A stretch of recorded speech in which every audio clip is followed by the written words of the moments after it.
কোমল পানীয় ব্র্যান্ড কোকা-কোলার নতুন একটি বিজ্ঞাপন নিয়ে বেশ সমালোচনা হতে দেখা যাচ্ছে সামাজিক যোগাযোগ মাধ্যমে।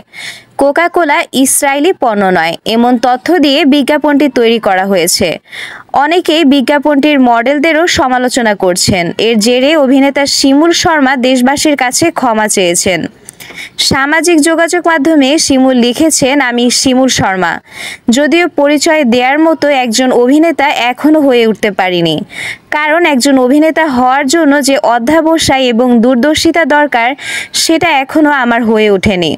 আমি চেষ্টা করছি মাত্র। তাই হয়তো না বুঝে করা আমার কাজ আজ আমার দর্শক তথা আমার পরিবার ও দেশের মানুষকে ভীষণ কষ্ট দিয়েছে। তিনি আরও বলেন, আমি ভবিষ্যতে কোনো কাজে অভিনয় করতে গেলে অবশ্যই আমাদের দেশের মূল্যবোধ, মানবাধিকার, মানুষের মনোভাবকে যথেষ্ট প্রাধান্য দেব। আমি মাত্র আমার জীবনের পথ চলা শুরু করেছি। আমার এই পথ চলার ভুল ত্রুটি ক্ষমাসুলভ দৃষ্টিতে দেখবেন এবং আমাকে ভবিষ্যতে একজন বিবেকবান শিল্পী হয়ে ওঠার জন্য শুভকামনা দিবেন। কোকা-কোলার বিজ্ঞাপনটিতে দেখা যাচ্ছে একজন ক্লান্ত হয়ে দোকানে এসে দাঁড়ালে তাকে কোক দেব কিনা জিজ্ঞেস করছেন বিক্রেতা।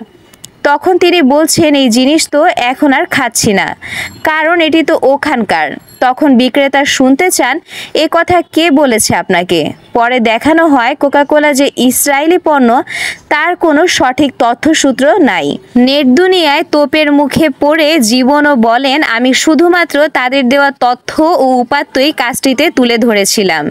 বিজ্ঞাপনটি প্রচার হওয়ার পর থেকে আমি আপনাদের অনেক মিশ্র প্রতিক্রিয়া লক্ষ্য করেছি এবং আপনাদের প্রতি সম্মান জানিয়ে আমি আবারও বলতে চাই, কাজটি শুধুই আমার পেশাগত জীবনের একটি অংশ ছিল। এটা বলে তিনি দেশবাসীর কাছে ফেসবুক স্ট্যাটাসের মাধ্যমে ক্ষমা চেয়েছেন।